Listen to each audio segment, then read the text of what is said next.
그 다음에 두 번째로는 광주 시민단체에서 일부에서 광주판 대장동 사건이다, 그렇게 우려하는 광주 중앙공원 1지구 개발 사업에 대해서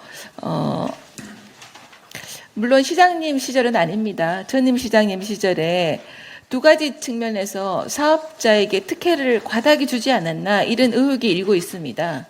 첫 번째는 공모 지침을 위반했는데도 광주시는 이를 묵인했습니다. 그 결과 자본금이 5천만 원인 회사가 2조 규모의 개발 사업을 진두지휘하고 있는 셈입니다. 광주시의 특례 사업 제안 요청에 따르면 사업 컨소시엄 구성원과 각 지분율이 협상 대상자로 선정된 당시와 사업이 끝날 때까지 변경되지 않는 게 원칙입니다. 맞죠? 네, 그렇습니다. 그런데 PPT를 보시면요, 그 원칙이 깨졌습니다.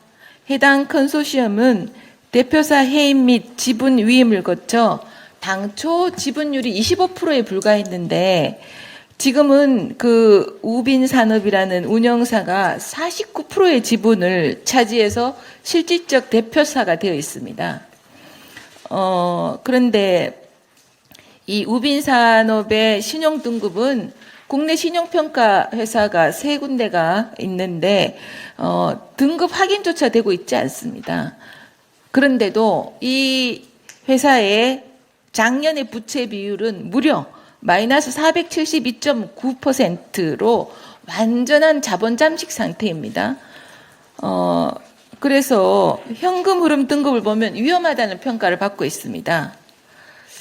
또 보면 광주시가 당시 2018년도에 사업 제안 당시 주관사의 신용 등급과 시행 시공 능력을 기준으로 참가 자격을 심사했는데 처음 심사할 때 신용 재부 상태 확인한 의미가 없습니다. 지금처럼 이렇게 마이너스 490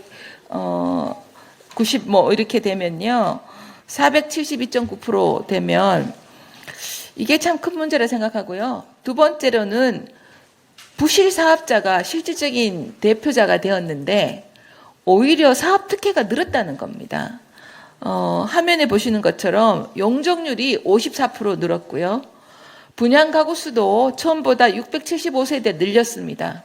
이게 봉이 김솜달 같아요. 특히 또 분양 방식도 선분양 방식에서 후분양 방식으로 변경해서 주택도시보증공사의 고분양가 심사에도 피해갈 수 있었습니다.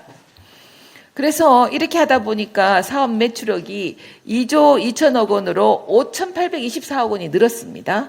그리고 수익금은 광주시가 사업자에게 1,195원을 아예 개런티를 하고 있습니다. 여기에 더해서 공공기여금 250억 원을 삭감해주고 토지보상금 259억 원을 더 추가해서 올려줬습니다. 그래서 이것만 봐도 509억의 특혜가 추가로 벌어진 거고요. 분양가도 평당 20만 원 올려주고, 이렇게 이 사실 사업조정위원회와 도시계획위원회에서 이게 완전히 찬성하지 않고 반대 의견도 이랬는데 그냥 광주시 뜻대로 했단 말이죠.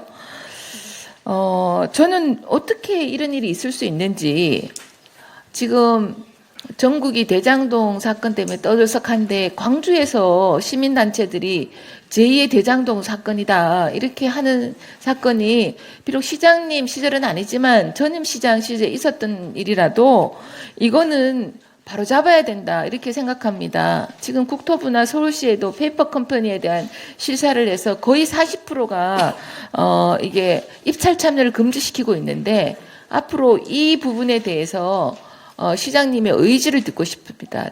두 번째로는 광주판 대장동 사건이라는 오명에 대해서 어떻게 생각하시는지 시장님 의견을 말씀해 주십시오.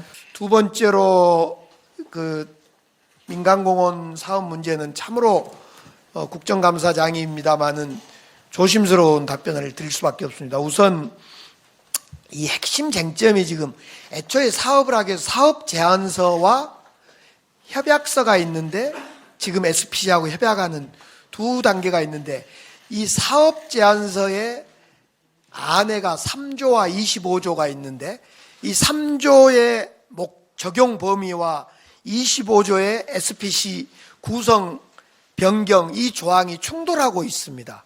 예를 들면 3조에서 적용 범위는 이 사업계획서는 협약서가 쓰여진 데까지만 유효하다. 이렇게 3조에는 넣어 있고 25조의 컨소시엄 구성 변경은